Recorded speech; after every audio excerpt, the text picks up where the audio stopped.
Christopher Nolan has the ability to inspire and amaze his audience through the big screen. He's made films that have changed the way people view cinema, and I'm definitely a victim of that. Here are his top 5 films.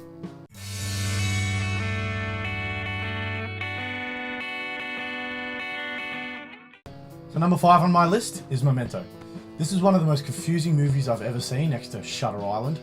I mean, there are so many details and intricacies to this movie, it's really easy to miss something. This movie kept me captivated and enthralled throughout the whole movie. I mean, there was so much going on, I couldn't stop watching it. Even though I did miss a bit, I mean, I was a bit tired when I watched it, it just left me wanting more. I just wanted to keep watching. I mean, this movie was really a classic Nolan. There was things inside things, and the storylines running everywhere, and it was really, I've never seen anything filmed quite like it. I think Guy Pearce in this film is fantastic. I think he's really underrated. This film came out 2002, I think it was, don't quote me on that. But it was really his breaking through. It was fantastic, and I'm surprised he didn't do more. This film really gives us an indication on how Nolan constructs his films. I mean, he makes sure that you think in his films, and considering the events in this movie happened backwards to what we saw, this film certainly does that. My number 4 film is Nolan's latest film, Interstellar. This film has received a lot of mixed reviews. There's been some good, some bad from the general public. I mean, it's Nolan's first attempt at a sci-fi film. He brings in his sort of complexities that he brings to his films, which is why I believe it wasn't so popular. I mean, it was very intense at some stages, which I think it just went straight over the top of people's heads. I can kind of understand that, but it's these complexities is why you watch his films. This film stars the newly acclaimed, kind of came out of nowhere, Matthew McConaughey. He did fantastic in his role. I mean, there's one scene where he is watching all the videos that his daughter had left him over the years while he was up in space, and just single tear. I mean, it was powerful acting that made me cry, not the only time in this film. Along with this powerful acting, I have to mention the score in this film. This score just brought in all the feels. It did strange things to me. It was just fantastic. Hans Zimmer, good job. So number 3 on my list is The Dark Knight. I think there was no question that a film of this caliber could be on a list like this. I mean, it's the most critically acclaimed Nolan film, and you can see why. Heath Ledger, a Aussie boy, plays his best and unfortunately last role. I mean, he plays the insanity card so well in some of my favourite movie scenes of all time. You want to know how I got these scars? My father was a drinker and a fiend. And one night, he goes off crazier than usual. Mommy gets the kitchen knife to defend herself. He doesn't like that. Not one bit. So, me watching, he takes the knife to her, laughing while he does it. He turns to me and he says, "Why so serious?" He comes at me with the knife. "Why so serious?" He sticks the blade in my mouth. "Let's put a smile on that face." And why so serious? Nolan brings about some real dark humour in this film, as you can expect, as the villain is the Joker. And the first scene plays this perfectly. That's a lot of money. If this Joker guy was so smart, he'd have had us bring a bigger car. I'm betting the Joker told you to kill me as soon as we loaded the cash. No. I killed the bus driver. Bus driver? What bus driver? My number 5 is Interstellar, my most anticipated movie of last year. Did it live up to the hype? I don't know. I don't know what I was expecting. I thought my brain was going to explode going into it.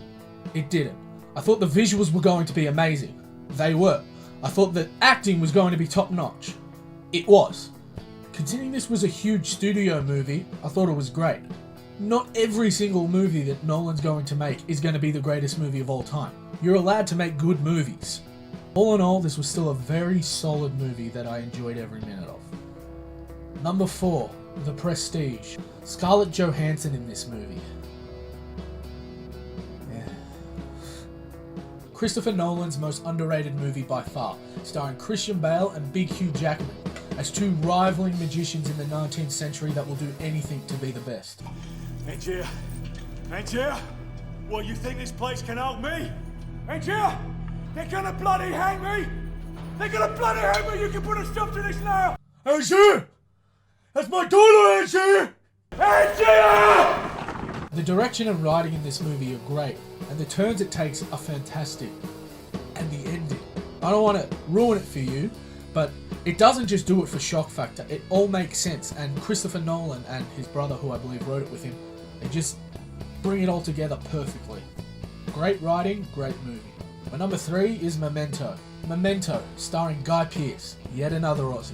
This movie is a trip from start to finish. Nolan's first big movie doesn't disappoint. It asks you questions that stick with you the whole thing, and once you find the answers, it leaves you mind blown and not knowing everything that just happened. The ability to pull off a movie in complete reverse shows the balls that this man has. Let alone, it was his first real major movie that he directed. Bravo, sir. Bravo. My number 2 movie is Inception.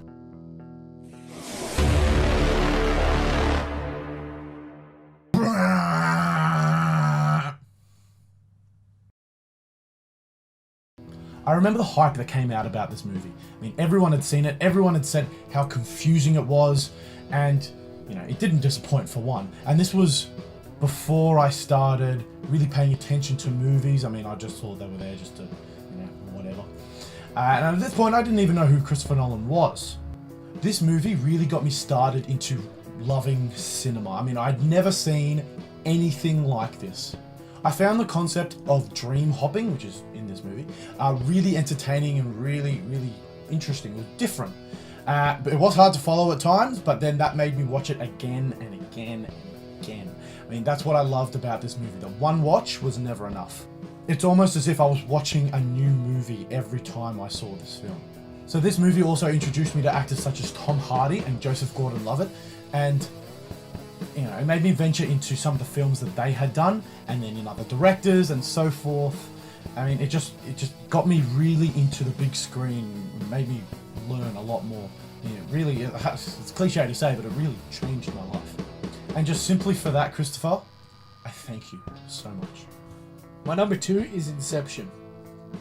Finally, a big budget movie that's original. Finally. The movie that shows Christopher Nolan is the best director when it comes to big budget movies today. Everything in this movie is great, from the acting to the cinematography to the directing. A movie that finally says, yes, this movie had big explosions. Yes, this movie had pretty colours. By God, it had them for a reason. When this movie came out, it finally showed us who knows what a good movie is. When people started saying, oh, this movie was too confusing, I was just like, fine, go watch your Transformers movies, I'll stick to watching this. Finally, we have a director that can film a big blockbuster movie and it still be good and not pander to the idiot audiences. So your number 5 was Interstellar. Yes. I can kind of understand, but in your actual review, you didn't mention anything about how pointless Matt Damon's part was. I mean, it didn't bother me. Like, it kind of didn't add to the story, it didn't hinder it, but I didn't find a problem with it like everyone else. You had it number 4. I loved the film. It's just, that's the one critique I have of it. It's just that it's not that it was unnecessary. I mean, I think it played on the story a lot. Some people think it should have been just completely cut from the film. No, it needed something along those lines. It didn't. A lot of people think it was just to fill time, like Nolan just filling 3 hours. I don't know. Not personally, but people do exist. But I think they should have given it to someone with, like a smaller actor, just to build their career. Who cares? It was pointless having someone so big in such a small part. Alright, get out of here. I want to do my number 1. Okay.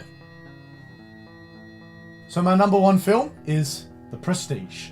So this is my favourite movie of all time. So it'll be on the top of any list we create, really, if it's relevant. And people have often asked me why, and I can kind of understand. And I often ask myself why the same. I mean, it's hard to justify putting this movie above, you know, movies like Inception and The Dark Knight, as they were groundbreaking films, fantastic films. And I can justify it in a few reasons. I mean, Hugh Jackman is in my top 5 favourite actors of all time, as well as Christian Bale. So that partnership is just dynamic. I loved it. Their acting is fantastic. It's rivaling magicians. And yeah, there's nothing more I can say about it. There wasn't really anything I disliked about this film. I mean, from the acting, the cinematography, the shots, the boobs. It was just all great. So Hugh Jackman and Christian Bale are 2 actors in my top 5 favourite actors of all time. And they played their role beautifully as rivaling magicians. And that was one point. I mean, another point was I've been entranced and enthralled with magic and illusions, or magic, since I was a little kid. I think this movie, I saw it when I was very little, and this movie just influenced me, just impacted me. So great. In collaboration with this twist at the ending of the movie, it's kind of like a denouement, so it brings everything together, shows scenes from the movie in parts we missed, and there's subtle hints that were planted in the movie. So when you watch it again, you pick up on these hints, and it's just fantastic how it all played together and tied perfectly at the end in a neat little knot. So this movie left me completely amazed and enthralled. It was just left me awestruck by the end of it. So, in other words, you know, it's pretty good. I'd recommend it. My number 1 movie is... Line. The Dark Knight. Really? What gives you the right? What's the difference between you and me? I'm not wearing hockey pads. Yet another Aussie in one of these films. R.I.P. Heath. The whole trilogy could have quite easily been number 1 for this. Yeah, the first one was good. It wasn't mind-blowing or anything. And the last one had its flaws, its loopholes. But I don't care. This trilogy, as best as any trilogy could be, but this movie, even at a young age, I think I was maybe 12 or 13, I just knew movies can be good. They're not just movies. Yeah, I grew up on Transformers, I guess I watched as a kid, and I thought that was good. But then I watched this, and I'm like, holy crap, there's a difference between good movies and bad movies. This was the first movie I ever bought on Blu-ray. It was the first movie I demanded to watch 100 times a day, and I will still watch it to this day. At least 3 times a year, I think I go through a whole trilogy of these movies, and I'm going to do it till I die. This movie was a superhero movie, but it was more than that. It was a detective movie. It was a crime movie. It was funny. I mean, Heath Ledger's role was, yeah, it was psychotic, and he was crazy, and he was ridiculous, but he was funny. I mean, he smashed a man's face with a pencil.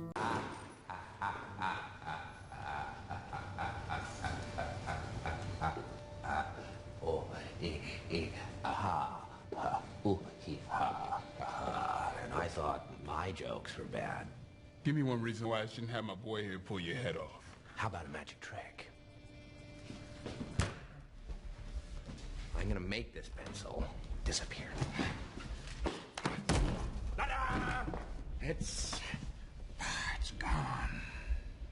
This movie introduced us to actors that we may not have seen before. I mean, Maggie Gyllenhaal was kind of a person, I guess. Aaron Eckhart, I had no idea who he was. And they knocked it out of the park. They did great. I mean, with Tom Cruise's ex of a thing in the first one, she was fine, but I get why she wasn't in the second one. The movie was filled with one-liners from Heath Ledger You wanna know how I got these scars? to Christian Bale's sexiness to Gary Oldman's mustachiness, and every part of it was amazing. I love this movie. I'll love this movie till the day I die. This is my number 1. Hey guys, thanks for watching the video. If you've got any suggestions for the countdown, or if you've got any suggestions on anything else you'd like us to see doing, just leave us a comment. Let us know what your top 5 Nolan movies are down below. And don't forget, like, comment, subscribe, like us on Facebook, follow us on Twitter. All that stuff. All that jargon. And don't forget, if you don't, we have to send Nick back to therapy. Don't.